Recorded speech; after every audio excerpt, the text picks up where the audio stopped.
Oi oi, CRT here. In today's video I want to do a top 10 of my favourite PS1 first person shoot 'em ups. Now I appreciate that this is my top 10 and it might not be yours, so if I've missed something that you feel like is appropriate to the list, please drop it down in the comments. And as usual, if you enjoy this video and like this content, please subscribe to the channel and like the video.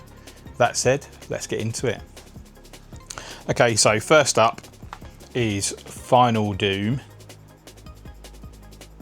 Now I like Final Doom. I know a lot of fans don't like it, but for me I feel like it really just carried on the original Doom and just gave me more, basically. I also like the fact that this has mouse controls, which the original Doom sadly does not have.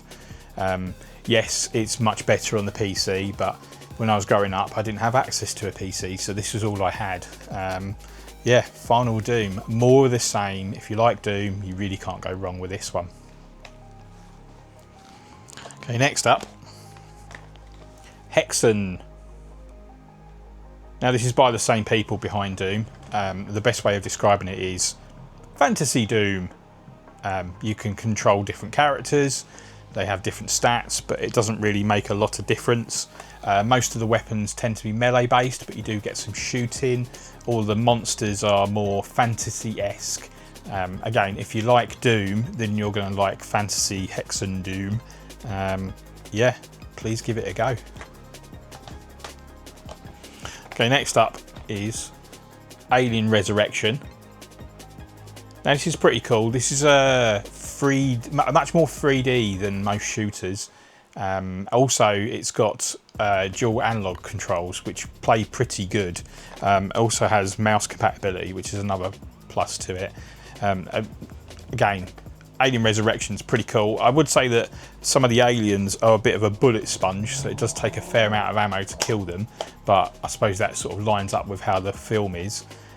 This has recently become quite expensive as well, because it turns out that one of the original developers for it put in a hack that you can use that lets you play copied games on your PlayStation without having to modify it. So this suddenly sprang from, like, I don't know, 12-15 quid all the way up to 50, which is crazy because it's good, but it's not £50 good. So please wait until it drops in price a little bit. Okay, next up is Alien Trilogy. Now I really enjoyed this one. If you like the Alien series, then a lot of takeaways from that are in here. The pings from the radar, the gun sounds of the smart rifle.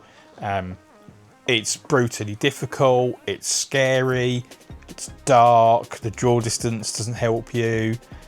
But yeah, if you're an Alien fan and you like your first person shoot 'em ups, I don't think you can go far wrong from Alien Trilogy, to be honest.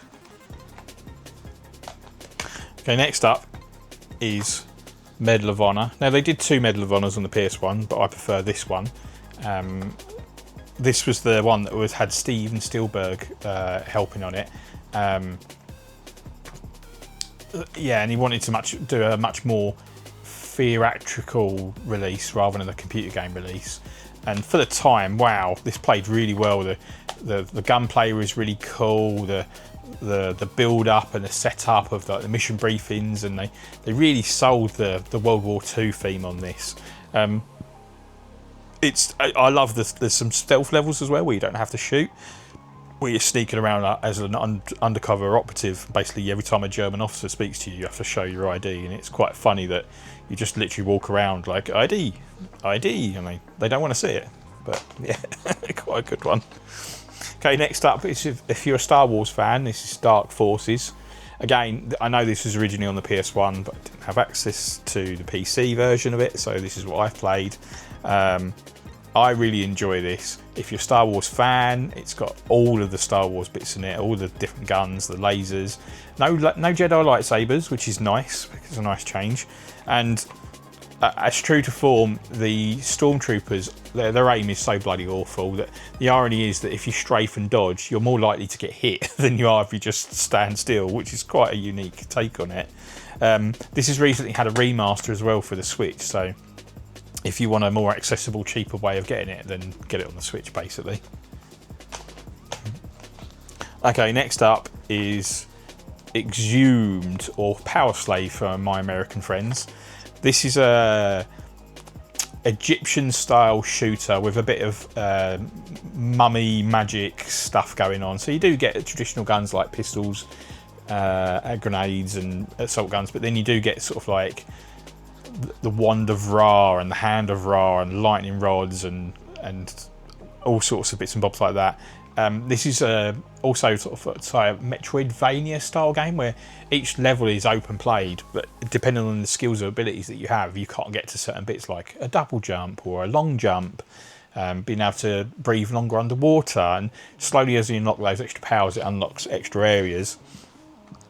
So quite a lot of extra replayability on this one.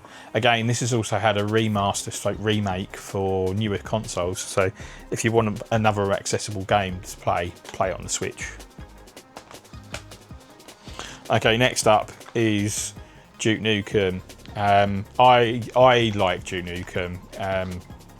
Tongue-in-cheek, male bravado, strip clubs where you can hold out in the hopes of having a blurry nipple slip from the strippers, the pig cops and the grunt aliens to kill, and all the Duke Nukem's quips coming out of it.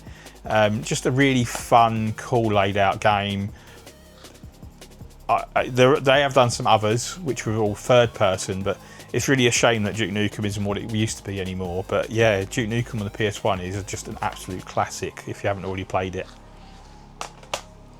Okay, the next one is, and I hate to use the word because I feel sometimes it's overused, hidden gem, but this really is a hidden gem for me on the PS1, and that is Disruptor. Now, this is a futuristic shooter where you play a light stormer, and plays very much like Bioshock, where you have weapons and you have psionics, so you have like laser, lightning, explosions, freeze, that sort of thing, or you have little traditional guns.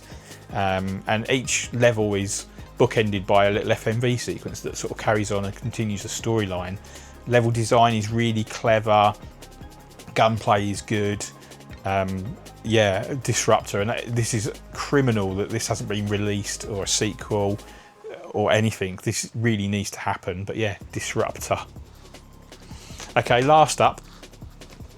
I know it's going to be boring for most people, but this is truly my favourite FPS on the PS1. I had hours and hours of playing that, and this is Doom. Now, this is, I know, again, like with many of these other ones that are on the PC, Doom for me is just quintessentially my favourite shooter. It's fast paced. Its controls are tight. The shooting mechanic is solid. The enemies are at this point classic iconic baddies. Just running around with a shotgun, blowing imps up, or getting a chainsaw and going at it at pinkies. The level design was clever enough that not to be too annoying, and so many secret hidden paths and extra levels. And yeah, Doom is just amazing. If you haven't played it, please play it. I know it's on other systems, but for me, I always go back to the PS1 version. I just so much enjoy it that I've bought it for pretty much every system that's available now. But yeah. Okay, that's it. Well, that's my top 10 FPSs on the PS1.